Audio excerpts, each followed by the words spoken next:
খুবই মজার এই রেসিপিটা। আর এই তেলাপিয়া মাছ এভাবে ভেজে ভুনা করলে খেতে ভীষণ মজা হয়। তো সাদা বেগুন আর তেলাপিয়া মাছ ভেজে ভুনা করেছি।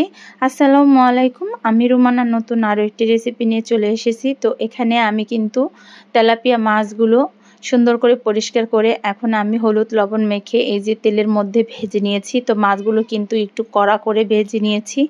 আর এই তেলাপিয়া মাছ কিন্তু একটু কড়া করে ভেজে রান্না করলে খেতে ভীষণ মজা লাগে। তো এই মাছগুলো কিন্তু আপনাদের ভাইয়া আমাকে ভেজে দিয়েছিল একটু কড়া করে। তো মাছগুলো কিন্তু কড়া করে ভেজে নিয়েছি। আর এখানে কিন্তু আমি গ্রাম থেকে সাদা বেগুনগুলো নিয়ে আসছি। আর এই সাদা বেগুন কিন্তু আমার মায়ের গাছে হয়েছিল।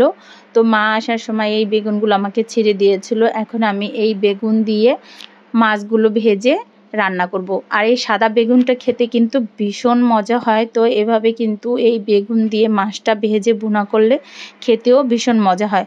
তো মাছগুলো কিন্তু ভাজা সম্পূর্ণ শেষ। এখন আমি প্যানটা বসিয়ে দিয়ে দিয়েছি তেলের মধ্যে পেঁয়াজটাকে বাদামি কালার করে ভেজে এখানে আমি আদা বাটা অ্যাড করে দিয়েছি, রসুন বাটা অ্যাড করে দিয়েছি, পেঁয়াজ বাটা দিয়ে দিয়েছি, জিরা বাটা এখানে আমি অ্যাড করে দিয়েছি, হলুদের গুঁড়ো, মরিচের গুঁড়ো, সামান্য একটু ধনিয়া গুঁড়ো অ্যাড করে দিয়েছি। তো মশলাটা একটু কষিয়ে এখন আমি এখানে অ্যাড করে দিয়েছি পেঁয়াজ কুলি। তো এই পেঁয়াজ কুলিটা কিন্তু শীতের সময় খুবই টাটকাটা পাওয়া যায়। আর এই পেঁয়াজ কুলিটা দিলে একটু তরকারিটা খেতেও কিন্তু ভালো লাগে আর দেখতেও কিন্তু একটু সুন্দর হয়, সবুজ সবুজ একটা কালার।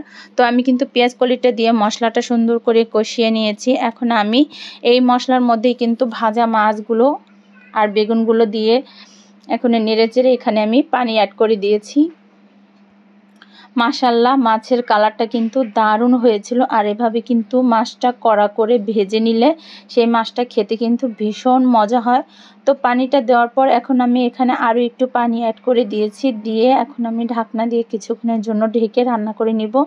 যদি ভিডিওটা ভালো লেগে থাকে অবশ্যই লাইক কমেন্ট করতে ভুলবেন না নতুন নতুন রেসিপি পাওয়ার জন্য। তো এরপর কিন্তু আমি এভাবে নেড়েচেড়ে আলতো হাতে নেড়েচেড়ে দিয়েছিলাম মাছগুলো একটু উল্টে পাল্টে সুন্দর করে। এরপর আমি এখন ঢাকনা দিয়ে ঢেকে রেখে দিব।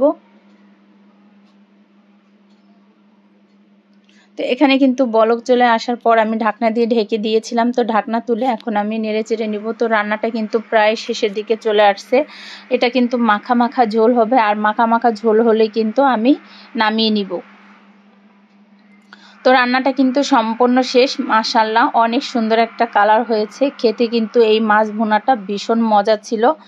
তো আজকের মতো এখানে বিদায় নিলাম। সবাই ভালো থাকবেন, সুস্থ থাকবেন। নতুন ভিডিও দেখার আমন্ত্রণ রইল। আল্লাহ হাফেজ।